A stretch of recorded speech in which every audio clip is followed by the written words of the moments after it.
California Congressman Darrell Issa is escalating his threat to hold Attorney General Eric Holder in contempt of Congress over the Fast and Furious gun scandal. Issa is investigating the scandal, and the Attorney General has refused to hand over documents. We get the latest tonight from KUSI's Steve Bosch in the newsroom. Steve? Ellen, in a letter last week, Issa asked the Attorney General to designate a person to serve as a conduit for dealing with the contempt proceedings if the documents are not forthcoming.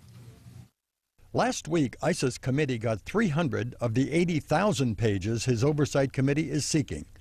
We caught up with him as he was headed to a luncheon with Rancho Santa Fe Republican women. We are at a point now where if we don't get the cooperation we need, the Attorney General has been told in a live hearing that we will consider contempt. Following a contempt citation, the person is arrested by the Sergeant of Arms and brought to the floor of the chamber and subjected to punishment, including prison.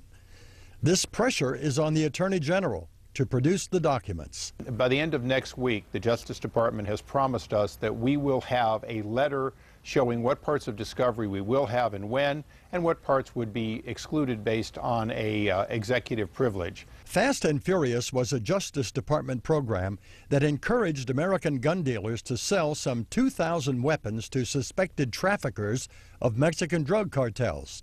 The weapons were supposed to be tracked, but the ATF agents running the operation lost track of the weapons. Lanny Brewer, the number 3 at Justice, on February 4th, the same day that we were being told in Congress by a letter that they never let guns walk, he was in Mexico arguing for expanded gun walking. Border Patrol agent Brian Terry and ICE agent Jaime Zapata were murdered with these weapons. The Terry family has waited over a year to get answers to legitimate questions about the loss of their loved one.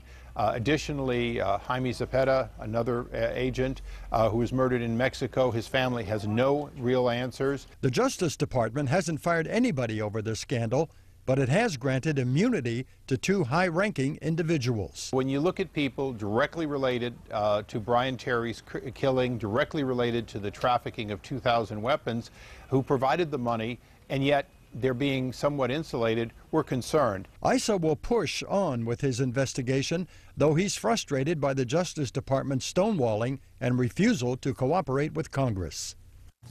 Now, more than 300 Mexican citizens have been murdered with these guns, and 1,400 guns are still unaccounted for. Alan?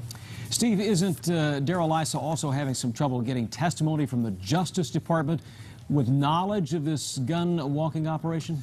Yeah, that's true. 2 high-ranking prosecutors have refused to testify. They took the 5th. And the Attorney General has refused to allow 2 others with knowledge of this operation to appear before Mr. Issa's committee. So we'll see what happens next week. All right, sure will. Steve, thank you for that report. Okay.